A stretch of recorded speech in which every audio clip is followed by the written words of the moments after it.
Grex had eaten alone in the station cafeteria for 8 years. Same table, same corner, same view of the waste recyclers. As the only Thraxian on orbital station Delta, his crystalline exoskeleton and forearms marked him as different. Other species avoided him, not from malice, but from the awkward uncertainty of not knowing how to bridge the gap. He preferred it that way. Easier to focus on fixing ships than fixing his loneliness. Then she sat down across from him. "Mind if I join you?" The human didn't wait for an answer, setting down her tray with practiced ease. "I'm Katie, just transferred here from Earth. You're Grex, right? The miracle worker who fixed the Andromeda's quantum drive when 3 other mechanics said it was impossible." Grex's mandibles clicked nervously. Yes, but how did you?" I asked around. Always good to know who the best mechanic is.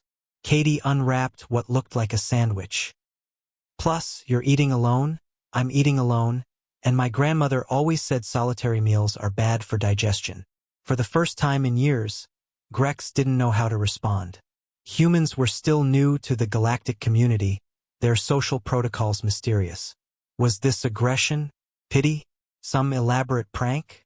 "I just prefer," he began. "No, you don't," Katie interrupted gently. "Nobody prefers loneliness. They just get used to it. Trust me, I know. Spent 2 years on a mining asteroid with nobody but maintenance drones. Nearly forgot how to talk to people." She took a bite of her sandwich, then noticed his confusion. "Sorry, eating with my mouth full. Mom would smack me." "What's that you're having?" Grex looked down at his nutrient paste. "Standard Thraxian supplement. My species doesn't require variety in sustenance." "Doesn't require and doesn't enjoy are different things," Katie observed. "Here, try this." She tore off part of her sandwich. "I couldn't."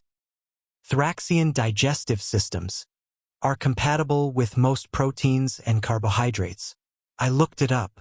She placed the piece on his tray. "It's peanut butter and jelly, basically sugar and protein paste between bread. Not exactly gourmet, but it's comfort food where I'm from."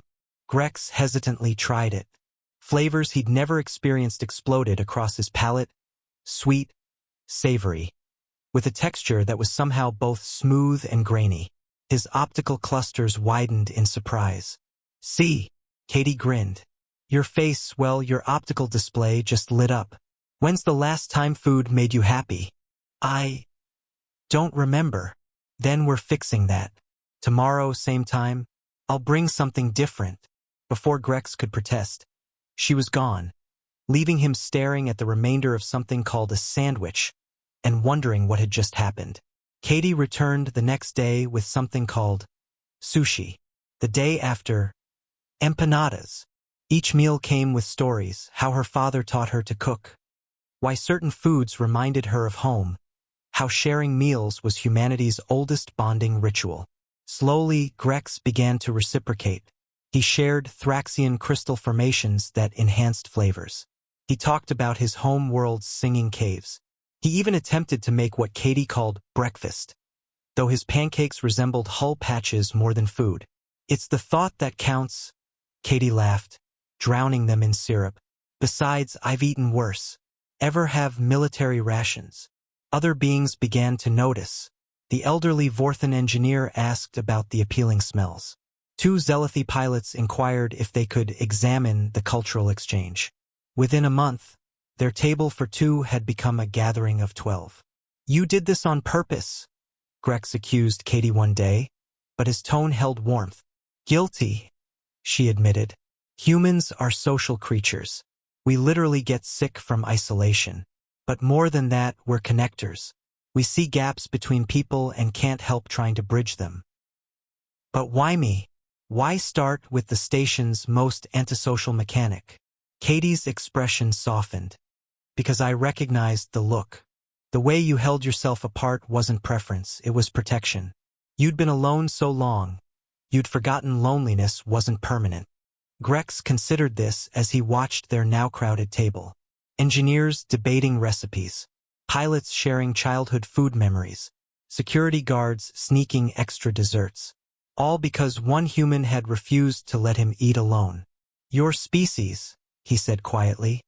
"You're quite dangerous." Katie raised an eyebrow.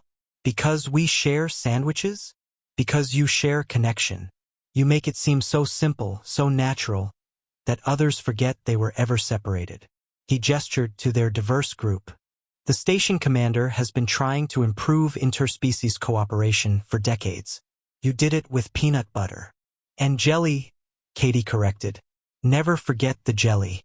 But honestly, it's not a human superpower.